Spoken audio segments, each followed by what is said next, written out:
Good afternoon, everyone. Glad to meet you this midday for this bilingual newscast on Equinoxe television. Nathan Yambo, good afternoon. Good afternoon, Innocent Azé. Mesdames et messieurs, bonjour. Merci d'avoir choisi Equinoxe télévision. Plus de peur que de mal dans la ville de Babadjou, région de l'Ouest Cameroun. Un poste de contrôle avec la région du Nord-Ouest a été la cible des tirs d'une bande armée. Aucune perte en vie humaine enregistrée. Une attaque survenue alors que le gouverneur de la région de l'Ouest Cameroun effectuait une descente pour s'assurer de la reprise des cours dans les écoles incendiées par des séparatistes anglophones il y a quelque temps seulement. Le reportage de Raphaël Seko et de Jean-Paul Chouignat. En tournée dans le département des Bamboutos, le gouverneur de la région de l'Ouest est au poste de contrôle de Matazam, victime d'une attaque armée. Des assaillants non encore identifiés quelques minutes avant l'arrivée d'Awafonka Augustine sur les lieux. Un des policiers qui était en faction raconte la scène. Ils ont ouvert le feu là-bas là. Certains étaient dans la maison aussi, la maison neuve là, là où la moto. Parce qu'ils sont montés à la moto comme vous voyez là. Nous sommes descendus dans la rigole ici là. Ils sont montés là-bas en haut. Les maisons qui sont là-bas en haut là. Ils sont là-bas, ils nous voient très bien. Cible des pillages et attaques des bandes armées venues du nord-ouest voisin, la ville de Babadjou vit en insécurité depuis de longs mois, faisant perdre le sommeil aux habitants des villages limitrophes à la zone anglophone en crise. Samedi passé, on n'était pas à la maison, ils dormaient dans une d'elles. Les enfants ont dit à moi qu'elles n'ont pas dormi, qu'on a tiré sur la maison jusqu'à... Je dis que ouais, on est maintenant en danger parce qu'on ne dort pas. On a toujours peur. On a toujours peur. Venu s'assurer de l'effectivité de la rentrée scolaire du 3e trimestre dans les établissements détruits par ces assaillants présentés comme les Amba Boys, le gouverneur Awafonka Augustine fait le tour pour rassurer ces communautés éducatives traumatisées par tous ces événements. Au lycée bilingue des avions attaqué le 4 février dernier, élèves, enseignants et personnel administratif, malgré tout, ont répondu présents à l'appel du 15 avril, jour de rentrée scolaire. De toutes parts, les stigmates du bloc administratif qui avait été incendié.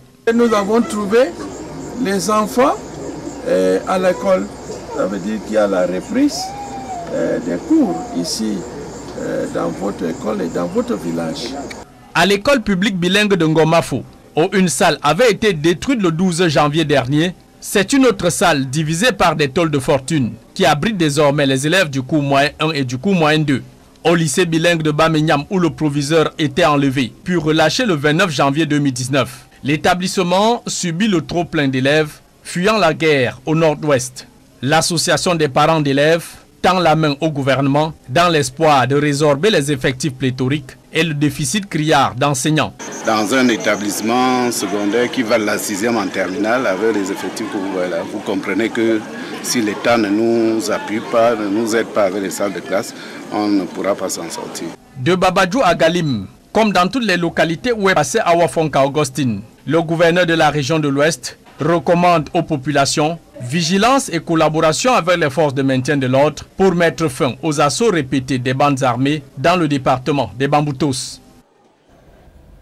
Et parlons à présent de cette saisie de 151 000 comprimés de tramadol par les éléments de la douane. Ici à Douala, ces produits stupéfiants en provenance d'un pays voisin au Cameroun étaient donc en voie d'être acheminés dans les espaces marchands lorsqu'ils ont été interceptés. Le reportage d'Innocent Wabega et Sylvestre Zangao. 151 000 comprimés de tramadol, de quoi droguer tout un quartier. Ces produits stupéfiants sont entrés au Cameroun de manière frauduleuse. Les contrebandiers qui s'apprêtaient à écouler leurs marchandises ont été surpris par les douaniers de la zone 1 de la mission Alto Commerce illicite. Des personnes qui sont déterminées à faire entrer ces produits par tous les moyens au niveau du marché camerounais. Ces personnes, ces malfrats sont entre nos mains et nous allons les mettre à la disposition du procureur de la République et de la justice camerounaise. L'opération menée par la douane le 14 avril à Douala a également permis de mettre la main sur 172 800 comprimés de Combian, un antipaludéen, et 24 000 capsules d'amcloxin, un antibiotique. Ces produits de contrebande, en provenance d'un pays voisin, étaient dissimulés dans des marchandises ordinaires jusqu'à Douala.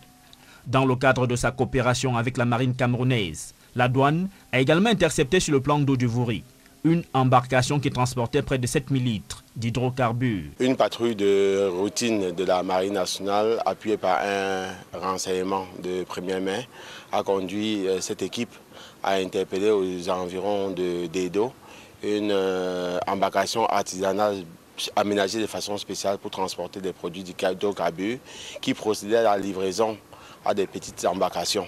Alors, interpellés, les prévenus ont abandonné leur embarcation pour s'enfuir et l'embarcation a été déroutée pour la base navale de Douala, où les constatations ont été faites. Le carburant est déjà mis à la disposition de la délégation de l'eau et de l'énergie. Les autres éléments saisis seront confisqués comme réglementairement. Le tramadol, un produit dopant qui fait des ravages en milieu jeune au Cameroun, a envahi les marchés. L'interception de cette cargaison est donc une bonne nouvelle. Après 3 mois passés à la prison, le président national du Mouvement pour la Renaissance du Cameroun regrette ce qu'il qualifie d'acte de torture infligé à ses camarades politiques co-détenus à la prison principale de Yaoundé. Maurice Kamto révèle dans une lettre le mépris avec lequel le régime de Yaoundé a rejeté sa demande de dialogue avec le chef de l'État, Paul Biya. La synthèse de cette lettre dans ce reportage de Jean-Paul Chouniat. Du fond de sa cellule à la prison principale de Yaoundé, c'est la première fois que Maurice Kamto écrit à ses camarades co-détenus. Depuis leur interpellation et incarcération, le 28 janvier dernier, à la suite des marches blanches, en guise de contestation du résultat de la présidentielle du 7 octobre 2018. La détention arbitraire que vous impose M. Biya à cause de votre détermination à exercer vos droits fondamentaux garantis par la Constitution et les traités internationaux vous cause un préjudice grave.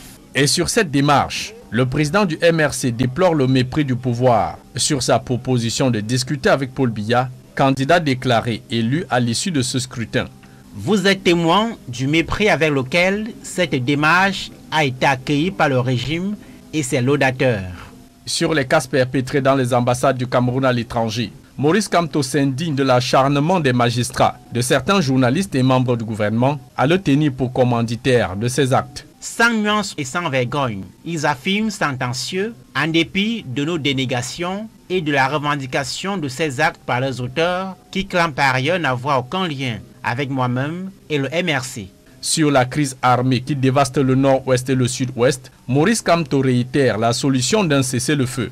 La libération de toutes les personnes détenues, la mise en place d'une commission vérité, justice, réconciliation et l'organisation d'un dialogue inclusif pour mettre un terme à la guerre civile qui déchire les régions anglophones du nord-ouest et du sud-ouest, car il est évident que ce problème ne peut être réglé en profondeur et de façon durable par la force armée. Après avoir passé en revue ces questions d'actualité, le leader du MRC salue le courage et l'endurance de ses camarades dans leur militantisme de progrès pour notre pays. Ce dépassement de soi et votre détermination exceptionnelle sont les meilleures réponses que les citoyens politiquement émancipés peuvent opposer à une dictature barbare comme celle qui régente notre pays depuis plusieurs années, en répandant la terreur qui, hélas, paralyse encore nombre de nos concitoyens. Et pour réconforter et encourager tous ses camarades incarcérés ou non à poursuivre le combat, Maurice Kamto leur suggère de croire à un avenir meilleur pour le Cameroun. Quelle que soit la durée de la nuit, le jour finit toujours par se lever, conclut Maurice Kamto au bas de sa lettre, en date du 14 avril courant, depuis la prison principale de Yaoundé.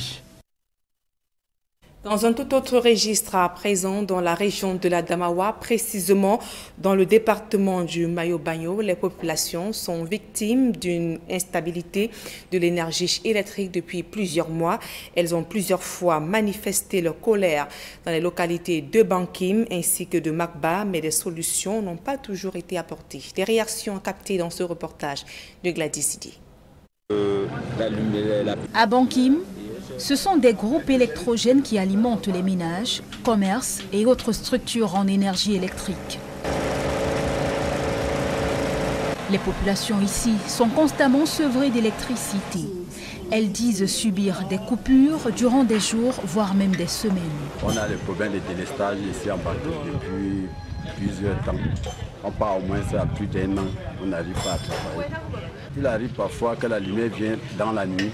Et parfois, on se lève le matin quand la lumière est partie. Ceux qui ont réussi à se procurer un groupe électrogène poursuivent tout de même leurs activités. Seul bémol, les frais supplémentaires consentis pour alimenter les groupes électrogènes. À Bankim, nous souffrons parce que nous n'avons pas la lumière. Nous chargeons les téléphones à base du générateur. J'appelle tous les élites autorités de la ville de Bankim de nous venir en aide parce que là, ça ne va pas du tout. On est obligé de se débrouiller avec du groupe électrogène qu'en fin de travail, on n'arrive même pas à trouver de rendement. On se débrouille avec des petits groupes électrogènes. Aujourd'hui, mais je n'ai pas pu travailler parce que je n'ai pas eu les opportunités d'acheter du gasoil pour fonctionner avec. C'est un rêve brisé pour les habitants de Bankim et Makba qui espéraient que la construction du barrage de Mapé allait résoudre le problème d'électrification dans leur localité. Nous avons un barrage dans l'arrondissement et le barrage pour lequel nos parents ont perdu leur vie, d'autres même sont en prison, d'autres ont perdu les champs de café. On ne sait pas pourquoi Bankim aussi en bénéficie, si en quoi. Depuis sa construction, le barrage de Mapé était doté de 3 groupes électrogènes pour acheminer l'électricité jusqu'à Makba et Bankim. Mais au fil des années, 2 groupes électrogènes sont tombés en panne. Un seul est fonctionnel de nos jours et donc insuffisant pour le transport de l'énergie électrique vers les localités concernées. Les responsables de l'entreprise en charge de l'énergie électrique disent avoir parfois du mal à faire fonctionner l'unique groupe électrogène restant à cause des pénuries de carburant, dont le financement revient au gouvernement. Et comment améliorer la production annuelle du café? Elle stagne à 25 000 tonnes. C'est 5 fois moins que le niveau de production du Cameroun il y a 20 ans. Des producteurs y espèrent réfléchir sur cette problématique depuis hier à Yaoundé. C'est à l'occasion du Festi Coffee, les foires, expositions, dégustations sont quelques articulations de cette 7e édition du Festi Coffee. Marcelin Gansop, Emmanuel Diop. Ça bouillonne à l'esplanade arrière de l'hôtel de ville de Yaoundé. Le café s'offre dans tous ses états à la faveur de la 7e édition de Festi Coffee, une initiative du Conseil interprofessionnel du cacao et du café. C'est l'édition qui consacre le contraste entre une production qui décline et une transformation qui est en pleine effervescence. Nous pouvons observer qu'il y a plein de torréfacteurs qui sont installés avec des machines qui n'ont rien à envier aux machines qu'on voit sous d'autres cieux. Et dans le même temps, et depuis une trentaine d'années, la production décline. D'où la thématique de cette année, agir maintenant pour le café. Autrement dit, trêve de procrastination. Passons à l'action, mutualisons les synergies pour agir sur le court terme afin que la production soutienne cette transformation qui est en train de se développer. Dans les stands d'exposition, du bon café made in Cameroun, fruit de l'ingéniosité des torréfacteurs, plus que jamais déterminés à booster la transformation locale. Il s'agit notamment du café cristal. En fait, il y a le cristal force. C'est beaucoup d'arômes d'arabisca avec un mélange de robusta dans une proportion de 30%. Là, il vous met à point. Le deuxième produit, c'est le cristal splendeur. C'est 100% arabica. Il peut être consommé par des enfants à partir de 12 ans, des femmes enceintes et puis même les diabétiques. Nous invitons les populations de la ville de Yaoundé à venir sur l'esplanade de la communauté urbaine découvrir notre café qui est traité selon les règles de l'art. Il n'y a aucun ajout de produits chimiques, n'est purement naturel. Le café Yohan, c'est un mélange d'arabica et de robusta qui donne un café au goût suave, velouté et très aromatique. Festi Coffee, événement majeur devenu incontournable dédié à la promotion de la consommation locale du café, rappelle combien il est plus qu'urgent d'investir dans le café. Mieux, d'agir maintenant pour le café, pour rester en accord avec le thème de cette 7e édition. Nous vivons dans le café, nous envoyons nos enfants à l'école à travers le café. Et nous nous soignons dans les hôpitaux à travers toujours ce café. Voilà les raisons pour lesquelles nous persévérons dans cette filière. Même si le prix est bas, mais on s'en sort parce qu'on a la surproduction. En donnant le coup d'envoi de Festi Coffee 2019, le ministre du Commerce, qu'assistaient ses collègues de l'agriculture et de la recherche scientifique, a invité les producteurs à ne point baisser les bras. Il est scientifiquement établi et je fais la référence aux prévisions et aux études menées par le professeur Jeffrey Sachs Le Cameroun, d'après cette étude, est la nouvelle terre, la terre du futur, du café. Donc il y a la matière à travailler davantage. Il faudra produire beaucoup plus parce qu'un marché, ça s'entretient. La 27e Assemblée générale ordinaire du CICC, la foire exposition, couplée aux journées nationales de dégustation dans pas moins de 26 villes du pays et la tribune café constituent les temps forts de Festi-Coffee 2019. Bon à savoir, la production annuelle du café est passée de 130 000 tonnes dans les années 90 à 25 000 tonnes seulement aujourd'hui. Une baisse drastique qui appelle 3 mesures urgentes. La disponibilité des plants améliorés, l'accès aux engrais et autres produits phytopharmaceutiques, puis le rajeunissement de la force de production. Et c'est maintenant qu'il faut agir pour redresser la barre, afin que notre filière caféière ne continue de boire la tasse. Et la suite de ce journal, c'est avec vous, Equinoxe. Right, Nadine Yambo, good afternoon to you once more, viewers. Thanks for staying with us. We begin by showing you how frustrated some parents here in Douala have been ever since the resumption of the third term of the 2018-2019 academic year. Their children have been frustrated in the school compound of Zina International, that's a primary school here in Douala. The school have had its doors sealed since the start of the academic year. The parents, the teachers have so far escaped as the school was sealed by council authorities for tax evasion. Immaculate Fogwe tells us more. Easter break across the national territory is over, and now students are expected to confront the shortest term of the 2018-2019 academic year. Classes are effective in most private and government institutions, but for this private institution known as Zina International, found in Benauda in Douala, their doors remain shut. The sealing of the school, sources say, is as a result of unpaid taxes. Non, j'ai eu un de mes petits frères en passant là. One of my brothers, who was walking along the street on Friday, came home and told me that the door has been sealed because the school is unable to pay their tax. I thought it was a joke. It was later today that I came with my kids that I noticed that the seal has not yet been removed. No explanation has been given by the proprietor nor the teachers. We are just confused. Après là, quelques heures après, quand j'allais au marché, j'ai trouvé les policiers. This other parent explains, Moi, je suis un parent d'élève, vous vous rendez compte? my children are schooling here. I am a bike rider who is working day and night so that my kids can go to school and have a good future. How can I pay the school fees of my children? And later, I am being told that the school has been sealed. What will I do now? All I want is that the school should be unsealed so my children can finish their academic year. Désolé, moi, je n'ai pas encore rencontré jusqu'à... The building in which the school operates is a rented one, and the owner is equally complaining that the proprietor is owing months of unpaid rents. The solution brought up by the school authorities is that the pupils will be transferred to one of their branches in Deido, as this parent explains. Nous sommes allés à Zina qui est à Deido.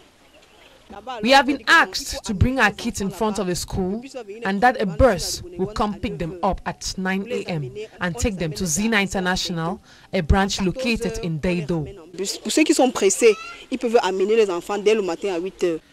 A solution which these parents see as intolerable because the building in Deido is quite small to contain all of the students.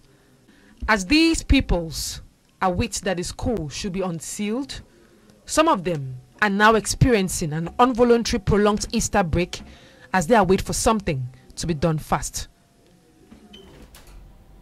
And information just reaching us say the Zina International Primary School based here in Douala has finally opened its doors. We shall be keeping you updated or telling you more on that. And now the 2011 Nobel Peace Prize winner Lemo Gbogui and other members of the Network of Africa Female Leaders have expressed concerns over the socio-political and security tensions in Cameroon Cameroon. They are in Cameroon on a fact-finding mission. They met with the national coordinator of the Cameroon chapter of the African Women Leaders Network, Celestine Kecha-Cotes. And in the following excerpt, we'll be listening to the 2011 Nobel Peace Prize winner, Lemor Gobi, and equally the national coordinator of Africa Female Leaders Network, Celestine Kecha-Cotes. The excerpt of the 2011 Nobel Peace Prize winner, Lemor Gobi, and equally the national coordinator of Africa Female Leader Network, Celestine Kecha-Cotes, were speaking to our reporters in Yaoundé, respectively. We've been doing a lot of sit-downs since we came, and we'll continue our sit-down here in Yaoundé, talking to people. You can't walk into someone's home and say, I've brought you water. You have to ask them, what is the need here? And that is the purpose of that advocacy. We want to know, how can we help? What can we do? And what can we take out there to the world to say, this is what is obtaining in Cameroon, and this is what the women need. Our mission is threefold. One is a solidarity mission to our fellow sister, Madam Minister, who is the national coordinator of the African Women's Leaders Network, Cameroon chapter. So it's basically coming to see how her national network is going on. They are preparing to launch it, what is happening, and how we can be of support to her. The second part is looking at the UN Security Council Resolution 1325, where Cameroon has instituted its national action plan. We want to come and see how far it is, how women are faring in this. And the last stage is a peace exploratory mission. We're all about peace. So how can we work with the women of Cameroon? We know that the government has a national humanitarian plan. How can we, and the UN also has a national humanitarian plan, go out there, do advocacy in the interest especially of the women of Cameroon? One of the mission was also, how can we do to capacitate women to be in a position to advocate for peace, to support peace in our African country. Because if there is no peace, we can't be here and have opportunities to meet our peace prize of 2011. We can't have time to meet together and to build our country. And I'm very happy to know that this network, where I'm one of the founder members, is here in my country, in our country, in Africa, to support the head of state on how to sustain peace in Cameroon.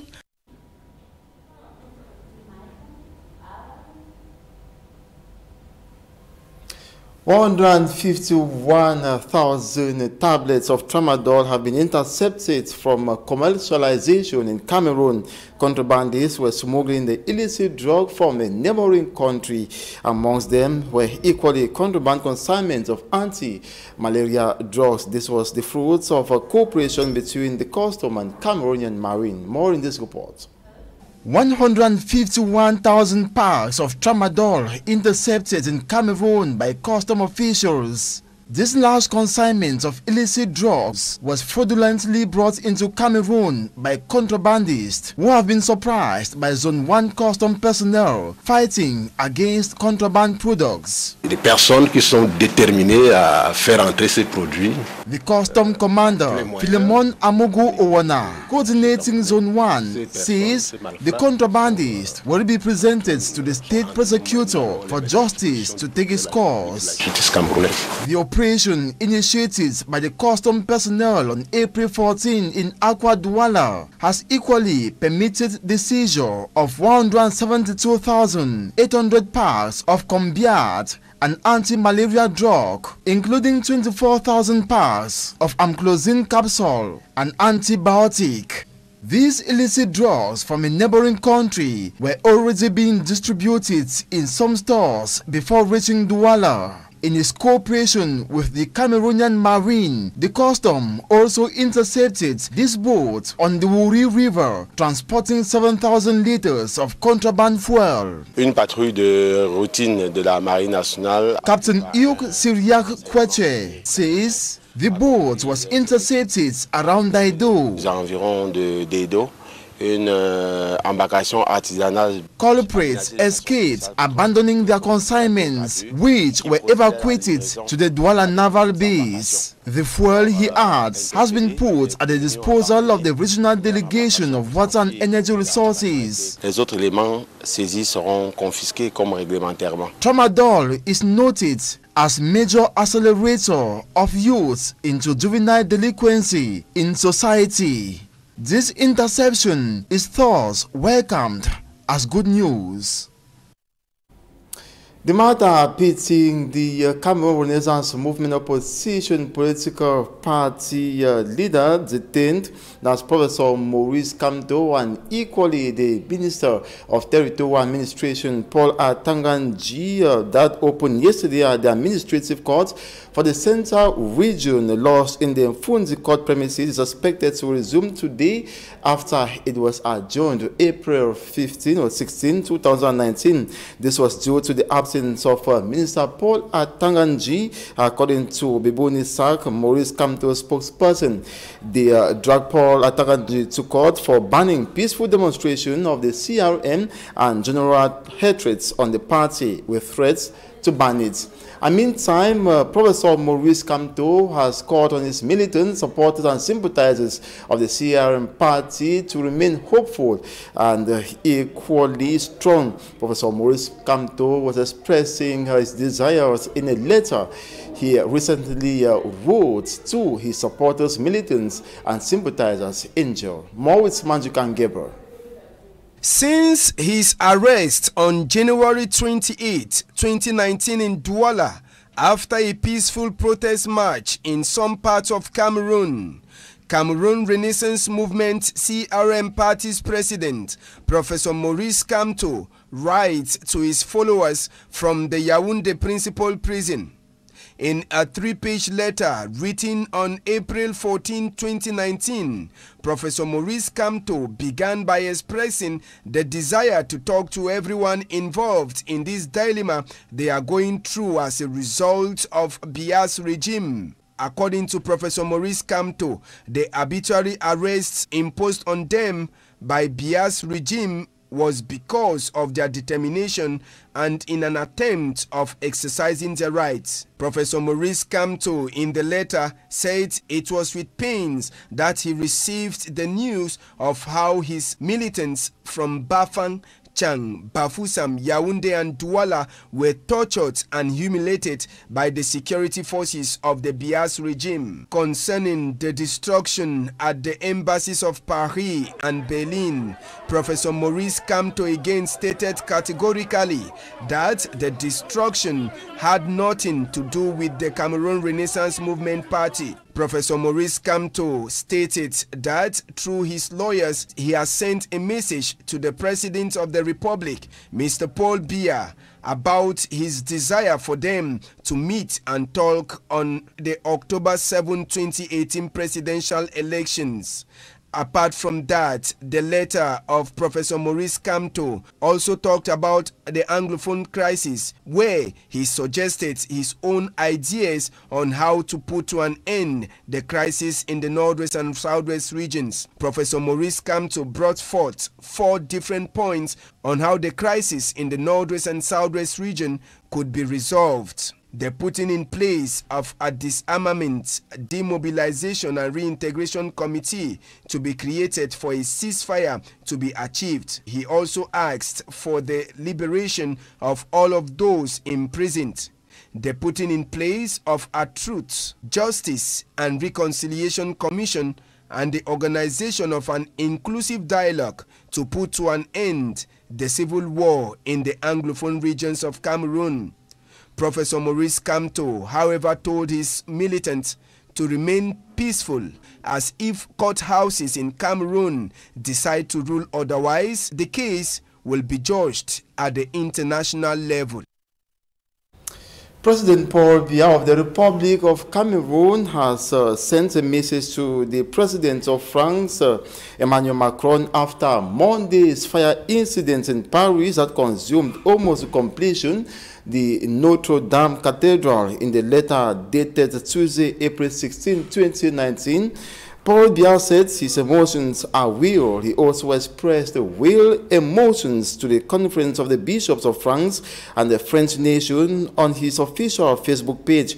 The Notre Dame Cathedral went up in flames under unclear circumstances Monday, April 15, 2019. Meantime, President Alpha Condé of Guinea has donated the sum of €2 million for the reconstruction of the cathedral in France, and equally calls on African presidents to support this gesture.